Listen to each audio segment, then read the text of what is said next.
Hey, everyone, and welcome back to the podcast where we dive into the most outrageous, bizarre, and downright hilarious stories from the world of real life adventures and history. Today, I've got a story for you that will make you look at your backyard lawn chair in a whole new way. That's right.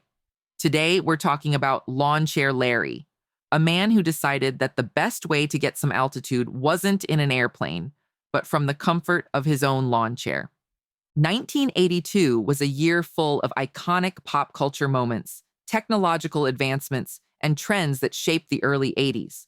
Michael Jackson's Thriller album was released in November 1982.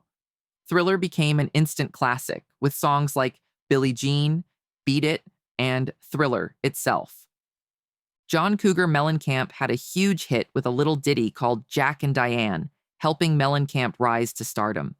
Survivor's Eye of the Tiger, this anthem, known for being featured in Rocky III, was everywhere, and to this day conjures visions of how someone can overcome anything and win.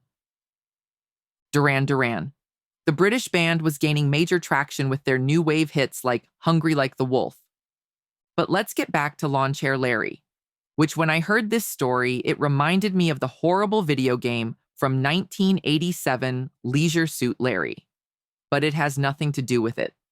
Lawnchair Larry legally is Larry Walters, and he is living in San Pedro, California in 1982. And like many people, he had dreams of flight. The only problem? He had horrible vision problems. So he wasn't able to be a pilot, he wasn't a scientist, and he didn't have an engineering degree.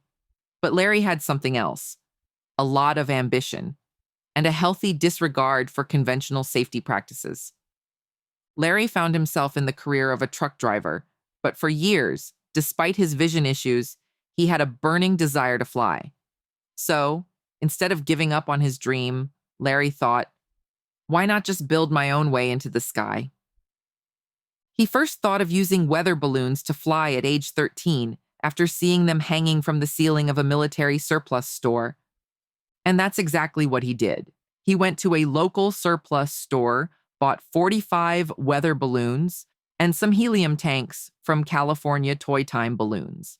He filled 42 balloons, although Larry himself sometimes quoted 43 in interviews. He attached them to none other than, wait for it, a lawn chair he bought at Sears. If anyone remembers the lawn chairs of the 80s, it was one of the ones that had strips of plastic vinyl woven together with a metal frame, and I believe he paid $109 for it. Yep. Larry's plan was simple. Tie the balloons to the chair, sit in it, and float up into the air. The idea was, once he reached about 1,000 feet, he'd pop a few balloons to descend back down safely. How was he going to do this? A BB gun. You must imagine it was probably a Red Ryder BB gun. Do you think it would be a nice, controlled little flight? What could go wrong, right? So on July 2nd, 1982, Larry gets everything ready. He sets up his flight station in his backyard. He's got his parachute, his supplies, even a 6-pack of beer for the ride because, why not? And then the moment arrives. He releases the helium into the balloons, and up he goes. But this is where things went horribly wrong. Like we can't imagine they would have gone right. Larry didn't just float to a casual 1,000 feet. Oh no. He shot up like a rocket, way higher than he anticipated, to the point where he ended up at a mind-blowing 16,000 feet in the air, 3 miles up, higher than most commercial airliners. At that point, Larry quickly realized he wasn't quite in control of his situation. He was strapped to a lawn chair with a bunch of balloons tied to it. He couldn't steer it, couldn't slow it down. But because Larry was a man of action, he didn't panic right away. He just floated, serenely, high above Los Angeles, until, well, things started getting a little complicated. He drifted straight into the flight path of Los Angeles International Airport. Yeah, that was a problem. Air traffic controllers understandably freaked out. They thought it was some kind of rogue aircraft, and it took a moment for them to realize it was just a man in a lawn chair, floating casually across the sky. You can imagine how that conversation went, right? So Larry's up there, totally unaware of the chaos he's causing on the ground as he floats over LAX.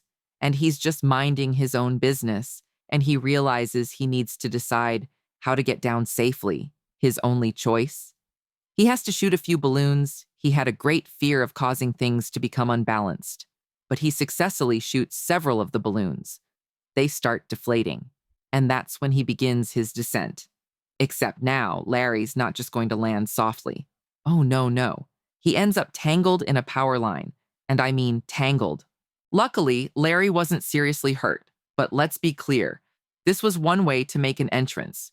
Eventually, ground crews were able to help him out. Walters was immediately arrested by waiting members of the Long Beach Police Department. Regional Safety Inspector Neil Savoy was reported to have said, "We know he broke some part of the Federal Aviation Act, and as soon as we decide which part it is, some type of charge will be filed. If he had a pilot's license, we'd suspend that, but he doesn't." Walters initially was fined $4,000 for violations under U.S. federal aviation regulations, including operating an aircraft within an airport traffic area without establishing and maintaining two-way communications with the control tower. Walters appealed, and the fine was reduced to $1,500. A charge of operating a civil aircraft for which there is not currently in effect an airworthiness certificate was dropped, as it was not applicable to his class of aircraft. Just after landing, Walters spoke to the press, saying, "It was something I had to do. I had this dream for 20 years, and if I had not done it, I think I would have ended up in the funny farm." He also said, "Since I was 13 years old, I've dreamed of going up into the clear blue sky in a weather balloon. By the grace of God, I fulfilled my dream, but I would not do this again for anything." The aircraft was dubbed Inspiration 1. Lawnchair Larry was awarded the title of At-Risk Survivor in the 1993 Darwin Awards. Regardless of the risk and peril, Lawnchair Larry survived, and Larry Walters became a legend. He got a taste of the sky, and for him, it was worth the chaos and the risk.